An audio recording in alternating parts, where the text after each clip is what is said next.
Semuanya, kembali lagi di IQ Math pada bagian kuis edisi bulan Juni.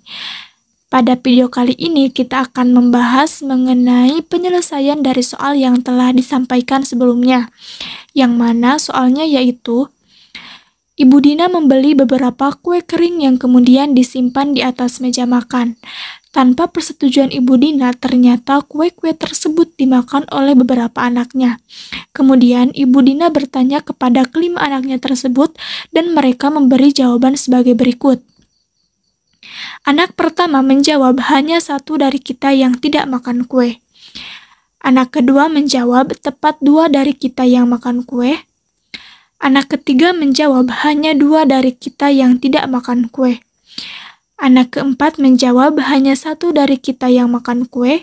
Dan anak kelima menjawab, semua dari kita makan kue. Ibu Dina sangat mengenal perilaku dari kelima anak-anaknya. Ia mengetahui bahwa anak yang memakan kue akan berkata bohong dan anak yang tidak memakan kue akan berkata jujur. Pertanyaannya adalah, siapakah yang memakan kue dan yang tidak memakan kue Ibu Dina? Nah, untuk menyelesaikan soal tersebut, langkah pertama kita memisalkan pernyataan-pernyataan tersebut menjadi sebagai berikut. Orang yang memakan kue kita misalkan dengan P. Kemudian, orang yang berkata jujur kita misalkan dengan Q, dan orang yang berkata bohong kita misalkan dengan negasi Q. Nah, kemudian, untuk menentukan siapa yang jujur dan yang bohong, kita menggunakan asumsi sebagai berikut. Asumsi pertama adalah jika satu orang anak yang makan kue, maka akan didapat pernyataan-pernyataan sebagai berikut. Pernyataan pertama, jika satu orang anak makan kue, maka anak pertama berkata bohong. Pernyataan kedua, jika satu orang anak makan kue, maka anak kedua juga berkata bohong. Pernyataan ketiga, jika satu orang anak makan kue, maka anak ketiga berkata bohong. Dan pernyataan keempat, jika satu orang anak makan kue, maka anak keempat berkata jujur. Dan pernyataan terakhir, jika satu orang anak makan kue, maka anak kelima berkata bohong. Karena hanya anak keempat yang berkata jujur, yang artinya hanya anak keempat yang tidak makan kue, maka pernyataan-pernyataan tersebut kontradiktif dengan asumsi. Artinya, asumsi pertama tidaklah sesuai. Kemudian kita buat asumsi kedua, yaitu jika 2 orang anak makan kue, maka akan didapat pernyataan-pernyataan sebagai berikut. Pernyataan pertama, jika 2 orang anak makan kue, maka anak pertama berkata bohong. Pernyataan kedua, jika 2 orang anak makan kue, maka anak kedua berkata jujur. Pernyataan ketiga, jika 2 orang anak makan kue, maka anak ketiga berkata bohong. Pernyataan keempat, jika 2 orang anak makan kue, maka anak keempat berkata bohong. Dan pernyataan kelima, jika 2 orang anak makan kue, maka akan didapat anak kelima berkata bohong.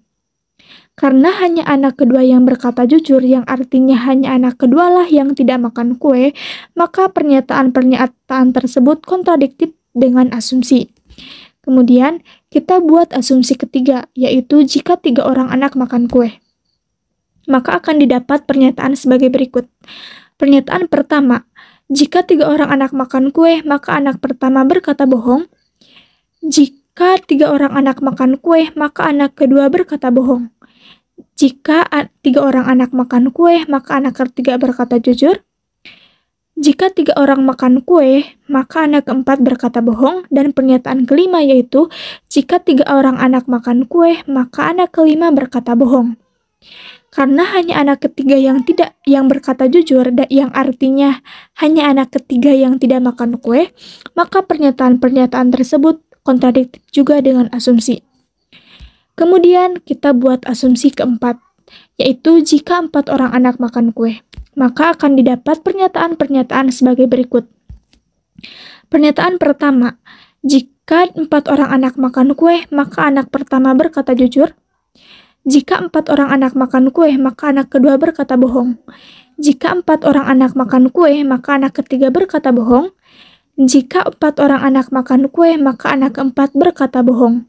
Dan pernyataan terakhir, jika 4 orang anak makan kue, maka anak kelima juga berkata bohong.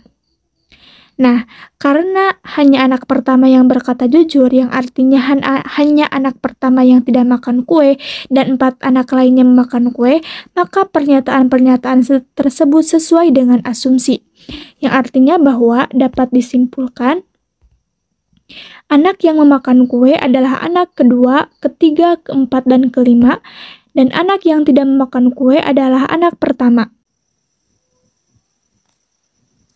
Selamat kepada pemilik akun @ejakusuma sebagai pemenang IQ Math edisi bulan Juni, dan sampai jumpa di IQ Math edisi bulan selanjutnya.